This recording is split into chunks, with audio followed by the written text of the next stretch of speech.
Hello friends, ये video खास है सीए इंटर और पेपर है cost and management accounting. ICAI ने अपना न्यू सिलेबस अनाउंस कर दिया है। तो भाई क्या चेंज है, एडिशन क्या है, डिलीशन क्या है, इस सारी बातें करेंगे अपन इस वीडियो के अंदर। सबसे पहली बात, अब हो गया पेपर नंबर 4।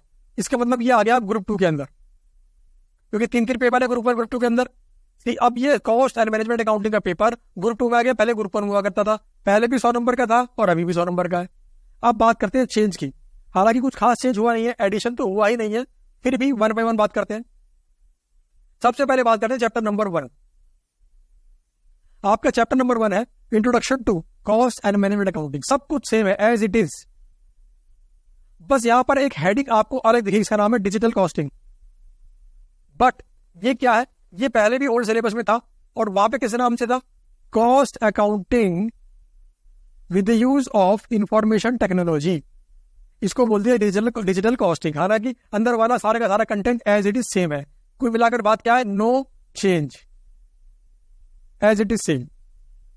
आगे बढ़े, अगला चैप्टर है कॉस्ट शीट। कोई चेंज नहीं है, एज इट इज सेम है, वही for manufacturing sector and service sector. आगे बढ़ते हैं चैप्टर नंबर 3 का लो, अगला चैप्टर का लो material costing. Same, no change, ना एडिशन ना deletion. Employ cost no change, direct expense no change. पहले चैप्टर पढ़ते थे विद, मतलब समझ लो कि चैप्टर है आपका ओवरहेड, उसके साथ में पढ़ लिया करते थे इसको। पूरा का पूरा थ्योरेटिकल है, कोई चेंज नहीं है। अगला चैप्टर है आपका ओवरहेड, कोई चेंज नहीं है, एज इट इज सेम है, वही मैथडोलॉजी जो पहले हुआ करते थे। Activity based costing chapter as it is same है, बस हाँ इसके अंदर कुछ क्वेश्चन उन्होंने ऐड कर दिए हैं। और जो क्वेश्चन उन्होंने ऐड किए हैं, जो आईसीएआई ने न्यू क्वेश्चन ऐड किए हैं, उसके अंदर कुछ भी नया नहीं है, वो बस एक्स्ट्रा प्रैक्टिस क्वेश्चन है, उसमें कुछ भी नया नहीं है। कुल मिलाकर ये भी एज इट इज सेम। अगला चैप्टर आपका इंटीग्रेशन। तो देखो, integration, non integrated accounting and reconciliation as it is same. Methods of costing, single output unit costing, इसको तो हम पढ़ते हैं कॉस्टिंग के साथ, एज इट इज सेम है। Job costing as it is same, batch costing as it is same. बस अब पहले यहां पर एक हुआ करता था कॉन्ट्रैक्ट कॉस्टिंग, ये यहां पर नहीं है। इसका मतलब क्या है, कॉन्ट्रैक्ट कॉस्टिंग चैप्टर हट गया है। अब सवाल ये है, एडिशन तो हुआ नहीं है, डिलीशन हुआ है। इस डिलीशन का इंपैक्ट क्या पड़ेगा, ये आपको पहले से मैं ये बता देता हूं। अगर आप नवंबर 23 में एग्जाम देने वाले हैं तो कॉन्ट्रैक्ट कॉस्टिंग चैप्टर आपके लिए एप्लीकेबल है, आपको जरूर देना चाहिए, जरूर पढ़ना चाहिए। ये चैप्टर से जब भी क्वेश्चन आता है 10 नंबर 8 नंबर से कम का नहीं आता है, बहुत ही सिंपल चैप्टर है। तो भाई नवंबर 23 वाला एग्जाम दे रहे हैं तो कॉन्ट्रैक्ट कॉस्टिंग वाला चैप्टर बिल्कुल ना छोड़ें। और ऐसी मेरी गट फीलिंग है, क्योंकि इस चैप्टर का ये आखिरी अटेम्प्ट है, उसके बाद इस चैप्टर खत्म है। तो भाई एग्जाम में इस चैप्टर से 10 नंबर का आना चाहिए। लेकिन अगर आप एग्जाम देने वाले हैं मई 24 में या उसके बाद, तो कॉन्ट्रैक्ट कॉस्टिंग चैप्टर आपके ऊपर एप्लीकेबल नहीं है, आपको पढ़ने की भी कोई रिक्वायरमेंट नहीं है। अगला है आपका प्रोसेस और operation costing as it is same. Service sector की costing as it is same, no change.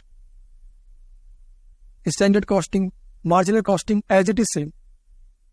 बस एक फर्क है, शॉर्ट टर्म डिसीजन मेकिंग के अंदर ये चारों हेडिंग अलग से सिलेबस में दी गई है, सिर्फ इलैबोरेट करने के लिए। हालांकि कंटेंट के अंदर कोई चेंज नहीं है, यानी जो आपका पहले था मार्जिनल कॉस्टिंग वाला चैप्टर, वही एज इट इज आज भी है। फिर इसके बाद है आपका अगला चैप्टर, आखिरी chapter, budget as it is same. तो कुल मिलाकर मैंने क्या बताया आपको कि कॉस्ट एंड मैनेजमेंट अकाउंटिंग के अंदर एडिशन तो कुछ हुआ ही नहीं है, डिलीशन हुआ है। चैप्टर का नाम है कॉन्ट्रैक्ट कॉस्टिंग। अच्छा, एक खास बात, अब आ गए हैं 30 नंबर के एमसीक्यूज। एमसीक्यू के अंदर एक कंफ्यूजन स्टूडेंट को जो मैं यहाँ पे क्लैरिफाई कर देता हूँ आपको। कुछ स्टूडेंट का ऐसा मानना है कि एमसीक्यू हमेशा थ्योरेटिकल ही होंगे, मतलब वहां पर कोई थ्योरी क्वेश्चन लिखा होगा, उसके बारे में 4 ऑप्शन होंगे, 1 सही 3 गलत। ऐसा नहीं है, ये प्रैक्टिकल भी हो सकता है, मतलब थ्योरेटिकल भी हो सकते हैं एमसीक्यूज एंड प्रैक्टिकल भी हो सकते हैं। प्रैक्टिकल से मेरा मतलब ये है कि आपको एक अच्छा खासा क्वेश्चन दिया जाएगा, उसको आपने सॉल्व करना है। बस फर्क ये है, सॉल्व रफ में करना है, उसके लिए proper working note, proper format को फॉलो नहीं करना है। तो आपने रफ में सॉल्व करना है, आंसर को आइडेंटिफाई करना है कि उन चारों में से कौन सा आंसर सही है और कौन से बाकी 3 गलत है, यानी आपको सही आंसर पर टिक मारना है। तो एमसीक्यू आपका हो गया 30 नंबर का। अब जरा ध्यान देना, अगर एमसीक्यू आने से पेपर आसान हो गया क्या, ऐसा तो नहीं है, क्योंकि क्वेश्चन तो आपको आज भी पूरा ही सॉल्व करना पड़ेगा। बस हाँ, मैं ये कह सकता हूं कि आपका थोड़ा सा पेपर और ज्यादा स्कोरिंग हो गया है। जिन्होंने हमसे ऑलरेडी क्लासेस की है, जो हमारे पास स्टूडेंट रह चुके, उनको पता है कि कॉस्ट एंड मैनेजमेंट अकाउंटिंग का पेपर सिंप्लीफाइड तरीके से मैंने पढ़ाया है कि वो पहले बहुत स्कोरिंग था और फ्यूचर में एमसीक्यू का आने से और ज्यादा स्कोरिंग हो गया। हमारे स्टूडेंट 99 मार्क्स, 95, 92 मार्क्स लेके ऑलरेडी आ चुके हैं, रैंक 1 लेके आ चुके हैं। तो एमसीक्यू आने से इस पेपर में स्कोर करने के और चांसेस बढ़ जाते हैं। ये पेपर क्या करता है आपको, आपके जो बाकी पेपर्स है ना, वहां पर अगर आपका एग्रीगेट नहीं बन रहा है तो ये पेपर आपको बहुत हेल्प करेगा एग्रीगेट बनाने के अंदर, क्योंकि 40 नंबर सब में लाने हैं, एग्रीगेट से 50 मार्क्स, तो ये पेपर आपकी हेल्प करने वाला है, वहां पर स्कोरिंग पेपर है। अच्छा, एमसीक्यूज जो न्यू स्टडी मैट के अंदर है, इसके बारे में स्पेसिफिक बात करते हैं। जो एमसीक्यूज न्यू स्टडी मैट के अंदर है वो एमसीक्यूज आपके एज इट इज सेम है जो आपके ओल्ड स्टडी मैट में थे। अच्छा, एमसीक्यू क्या आपको अलग से पढ़ने पड़ेंगे? इसका आंसर अगर बोलूं तो वैसे तो इसका आंसर नो है। इसका रीजन ये है कि भाई जब आपने हर चैप्टर के सारे कॉन्सेप्ट को, क्वेश्चंस को अच्छे से प्रैक्टिस कर लिया, अब वही क्वेश्चन आपका एमसीक्यू के रूप में आ रहा है, और वजह की बात है यहाँ पर आपको सही आंसर भी दिखेगा। उन चारों में से कोई एक आंसर आपका सही है तो वो भी आपको दिखेगा, तो आपके लिए तो क्वेश्चन को सॉल्व करना आसान हो गया। तो एमसीक्यू के लिए आपको अलग से कोई पढ़ाई करने की रिक्वायरमेंट नहीं पड़ेगी। आपने थ्योरी पढ़ ली, समरी थ्योरी बुक से आपने प्रैक्टिकल वाला पार्ट कर लिया, कॉन्सेप्ट को अच्छे से पकड़ लिया, because concept is the king. Concept आपको आता है, प्रैक्टिस आपने की है, तो एमसीक्यू आप आराम से कर लेंगे।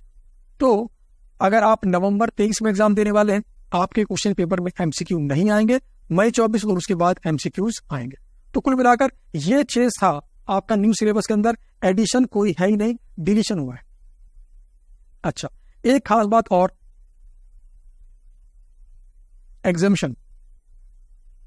कुछ स्टूडेंट का ऐसा पूछना है मुझसे कि सर ये तो बता दो कि अगर मैंने करंट सिलेबस के अंदर कॉस्ट एंड मैनेजमेंट अकाउंटिंग वाले पेपर में एग्जामिशन लेकर आ गया तो क्या मुझे न्यू सिलेबस में एग्जाम देना पड़ा तो दोबारा से इस पेपर का एग्जाम देना पड़ेगा? सबसे पहली बात तो आईसीएआई ने अभी तक क्लैरिफाई नहीं किया है, बट 99.99% या कहूं पूरा 100% मैं कन्फर्म हूं कि अगर कॉस्ट एंड मैनेजमेंट अकाउंटिंग के पेपर में आपकी एग्जामिशन ऑलरेडी आ चुकी है तो उसका बेनिफिट आपको न्यू सिलेबस में मिलेगा ही मिलेगा। उसका रीजन यह है कोर्स कंटेंट का सेम होना, बल्कि डिलीशन हुआ है, सेम भी नहीं हो, न्यू सिलेबस में और कम है। तो आईसीएस तो नहीं करेगा ना कि पहले यहाँ पर आप एग्जामिशन लेकर आ गए या दोबारा पेपर दो, चांसेस इज नियरली 0। तो बस यही था इम्पैक्ट न्यू सिलेबस का कॉस्ट एंड मैनेजमेंट अकाउंटिंग के पेपर। आई होप कि कोई कंफ्यूजन, कोई डाउट आपके मन में बचा ही नहीं होगा और आपको ये पता पड़ गया है course as it is same है, बस एमसीक्यू ऐड हो गए हैं, एग्जाम में किस नंबर के आएंगे। और दूसरी बात, आपका कॉन्ट्रैक्ट कॉस्टिंग वाले चैप्टर हट गया है। तो अच्छे से पढ़ाई करिए, खूब जिला के मेहनत करिए, अच्छे नंबर लेकर आइए। Thank you and best of luck.